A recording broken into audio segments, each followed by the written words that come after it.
The heat was unbearable that July, the kind of sticky, suffocating warmth that made you regret ever being alive. The crickets screamed so loudly outside the cabin that it was impossible to sleep. I was visiting my cousin in the countryside, far from the city lights, and the only relief came from the sluggish box fan rattling in the window. Still, sweat clung to me in a thin film, and every time I closed my eyes, I felt like something was staring back at me from the dark. Around midnight, the power cut out. The fan died with a pitiful cough, and the world sank into silence. That silence was worse than the heat. No crickets, no night breeze, just stillness, heavy and suffocating. My cousin muttered that it was normal, that outages happened in storms.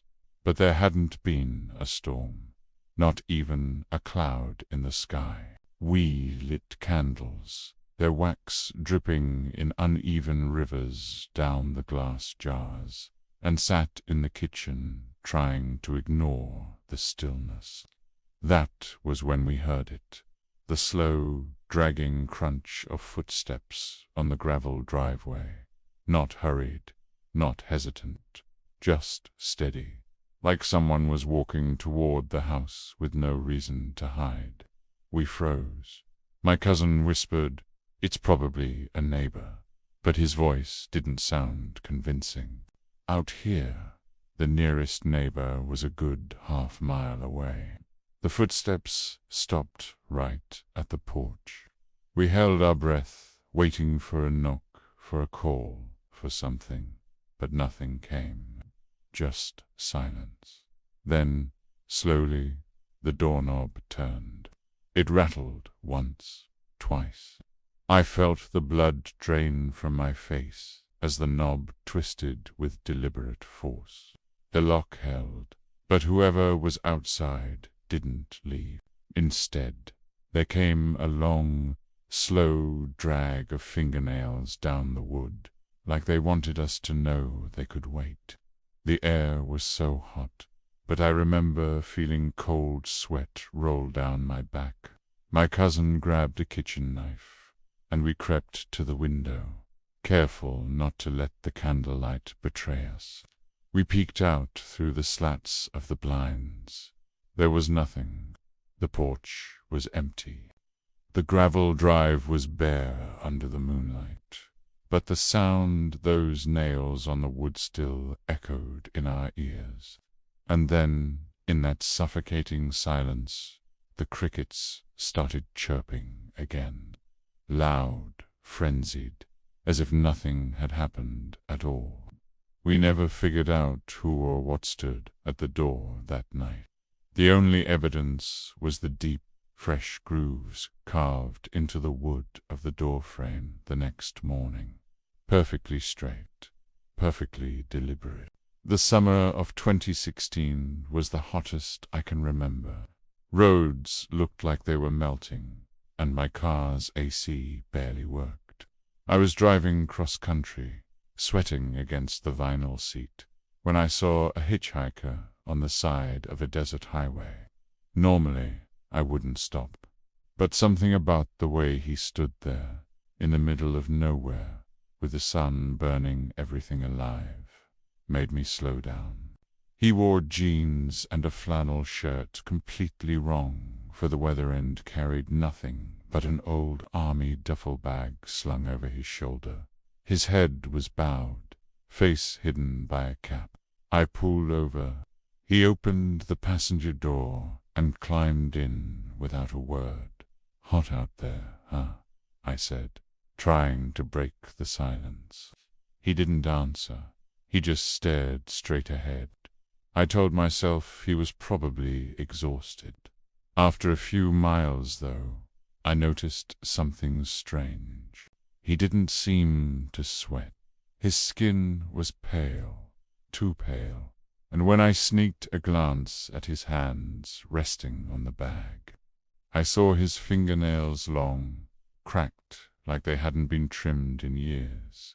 Finally, I asked where he was headed. North, he said. His voice was dry, raspy, like he hadn't spoken in ages. North where? I asked. He turned to me then. I'll never forget his eyes clouded gray, like storm water swirling behind glass. Doesn't matter, he said. That was when the air inside the car grew icy. I rubbed my arms, confused.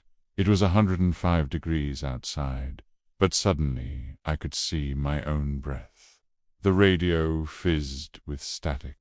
I gripped the wheel, my pulse racing.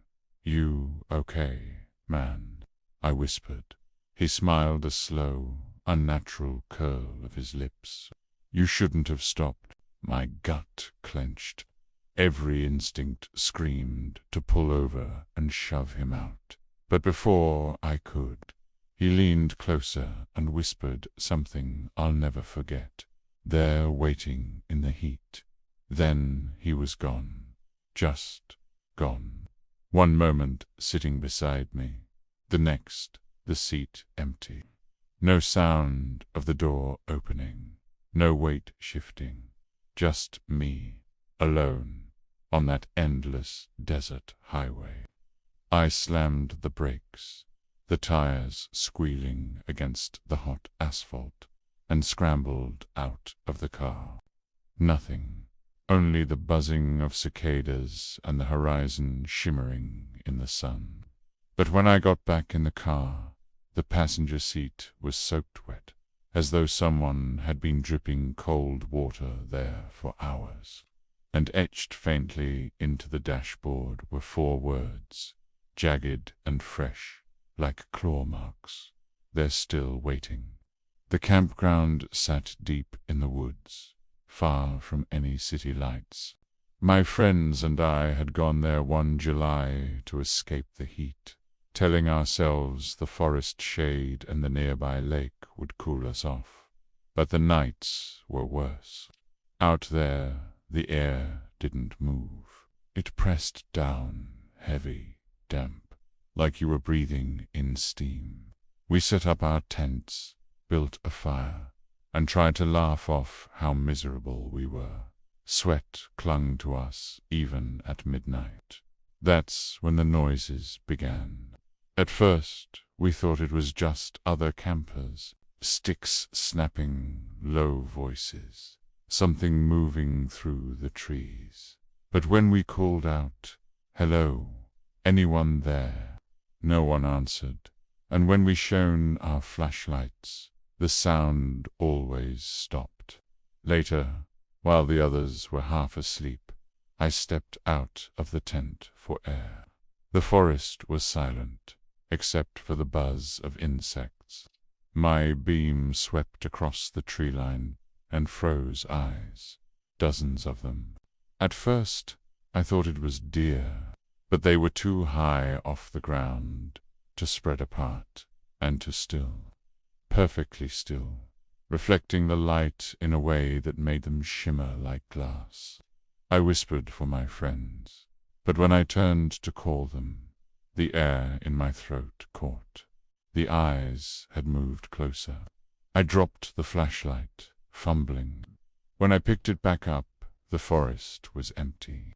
No eyes, just trees and blackness. Back in the tent, my friends laughed nervously, told me I was overtired, but none of us slept well that night.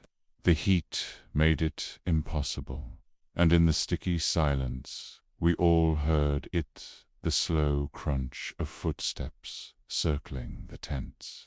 At dawn, when we finally unzipped the flaps, we found the dirt around our campsite covered in footprints, bare, human-like, but wrong. Each print had too many toes, long and curling like claws.